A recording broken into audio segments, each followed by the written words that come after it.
जय श्री कृष्ण, हर हर महादेव एवरीवन। कैसे हैं आप सब? उम्मीद है कि आप लोग अच्छे होंगे। तो आज के इस वीडियो में हम लोगों ने यहाँ पे 10 मोस्ट इम्पॉर्टेंट MCQs को कवर करना है, जो कि 9th के बेसिस से काफ़ी इंपॉर्टेंट है, as well as force and laws of motion के चैप्टर में अगर देखें तो ये काफ़ी इंपॉर्टेंट MCQs है।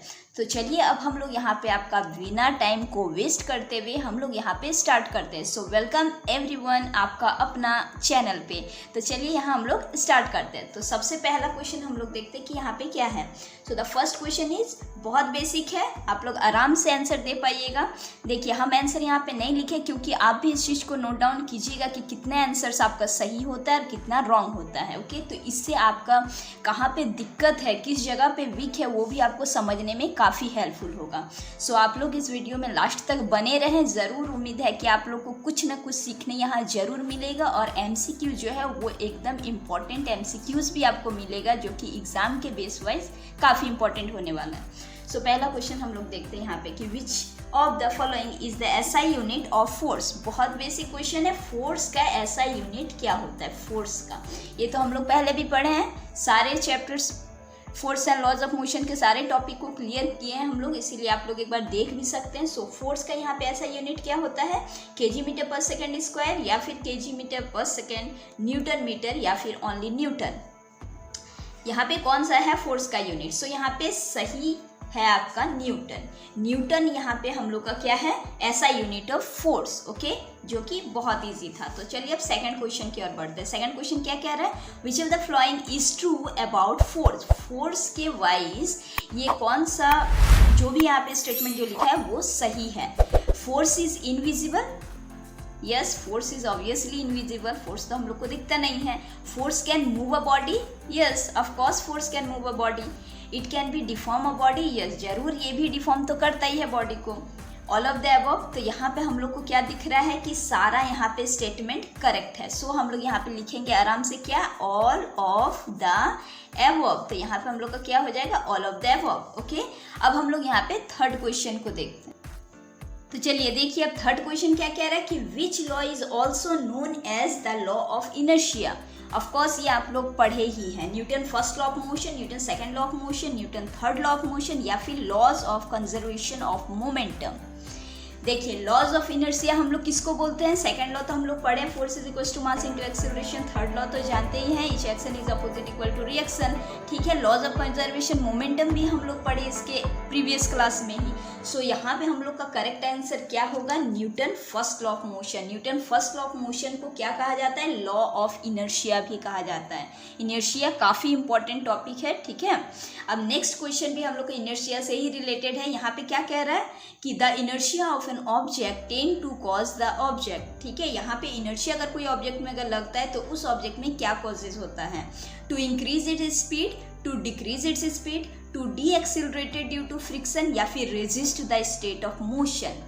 आप बता सकते हैं इस चीज़ को, यहाँ पे स्पीड को इंक्रीज करता है या फिर स्पीड को घटाता है या फिर डी एक्सिलरेट करता है फ्रिक्शन को या फिर resist change state of motion. यहाँ पे क्या होगा, यहाँ पे करेक्ट आंसर है हम लोग का resist change state of motion. Okay, अब अगला क्वेश्चन यहाँ पे हम लोग को क्या कह रहा है, अगला क्वेश्चन कह रहा है कि an athlete does not come to rest immediately after crossing the winning line due to the. जब भी एक एथलीट जब भी दौड़ता है और जब उसका विनिंग लाइन आ जाता है तो इमीडिएटली वो स्टॉप नहीं करता है, कुछ दूरी तक जाता है मोशन में, उसके बाद वो स्टॉप करता है। Why this is happen, due to the inertia of motion या फिर inertia of rest, inertia of direction या फिर नन ऑफ दिस।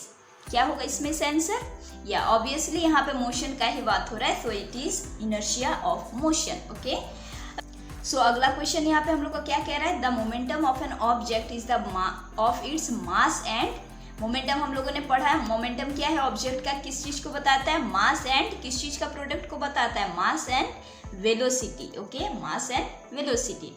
सेवेंथ वाला क्वेश्चन अब हम लोग देखते हैं क्या कह रहा है कि the force are said to be balanced if the net force is. Force को बैलेंस हम लोग कब कह सकते हैं, अगर इसका नेट फोर्स क्या होगा, नेट फोर्स अगर इसका जीरो होगा। ओके, अगर नेट फोर्स अगर जीरो होगा तो उस फोर्स को हम लोग यहाँ पे क्या कह सकते हैं, बैलेंस्ड फोर्स कह सकते हैं। यहाँ पे देखते हैं एट्थ क्वेश्चन क्या कह रहा है कि a passenger in a moving train toss a coin which falls behind him, it means that the motion of a train is एक पैसेंजर जो है वो ट्रेन में मूविंग कर रहा है और वो एक कॉइन को टॉस करता है, ठीक है, उसके सामने वो कॉइन गिरता है। तो इसका मतलब क्या है, क्या ट्रेन का मोशन को यहाँ पे किस चीज़ का मीन्स बता रहा है, एक्सीलरेटेड हो रहा है वो, या फिर यूनिफॉर्म हो रहा है, या फिर रिटार्टेड हो रहा है, या फिर एलोंग सर्कुलर ट्रैक। सो यहाँ पे हम लोग का करेक्ट आंसर क्या होने वाला है, यहाँ पे हम लोग का करेक्ट आंसर होगा accelerated. Okay, the motion of the train is accelerated. Next question अब हम लोग का यहाँ पे क्या है कि rocket works on the principle of conservation of, ये ऑफ कोर्स आप लोग जानते ही होंगे इस चीज को कि रॉकेट जो है वो वर्क करता है किस प्रिंसिपल, कौन सा प्रिंसिपल ऑफ कंजर्वेशन पे वो वर्क करता है रॉकेट, या ऑफ कोर्स यहाँ पे क्या होगा, मोमेंटम। यहाँ पे होगा क्या कि the rocket works on a principle of conservation of momentum. Okay, and now ये हम लोग का लास्ट क्वेश्चन यहाँ पे हम लोग आ चुके हैं। ये लास्ट क्वेश्चन क्या कह रहा है कि according to the third law of motion, action and reaction is always act on the same body और always act on different bodies in opposite direction, या फिर have same magnitude and direction, या फिर act on either body at normal to each other. Okay, अगर आप लोग पढ़े हैं थर्ड लॉ और अगर क्लियरेंस अगर होगा तो आप लोग बहुत ही ईजी से यहाँ पे इस चीज़ के आंसर दे सकते हैं, जो कि है हम लोग का ये बी वाला।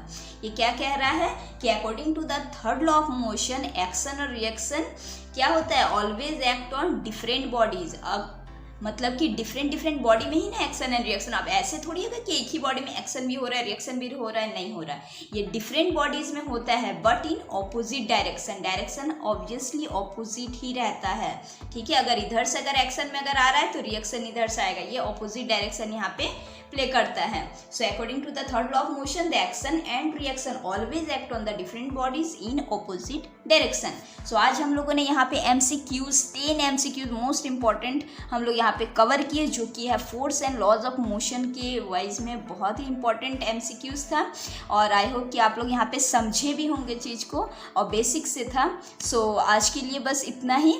अब हम लोग मिलते हैं यहाँ पे नेक्स्ट वीडियो में फिर से एक नए टॉपिक के साथ, और एनर्जेटिक तरीके से हम लोग यहाँ पे साइंस को बहुत ही ईजी से पढ़ते हैं। सो अगर आप लोग को अच्छा लगा होगा तो please like, share and comment. Thank you.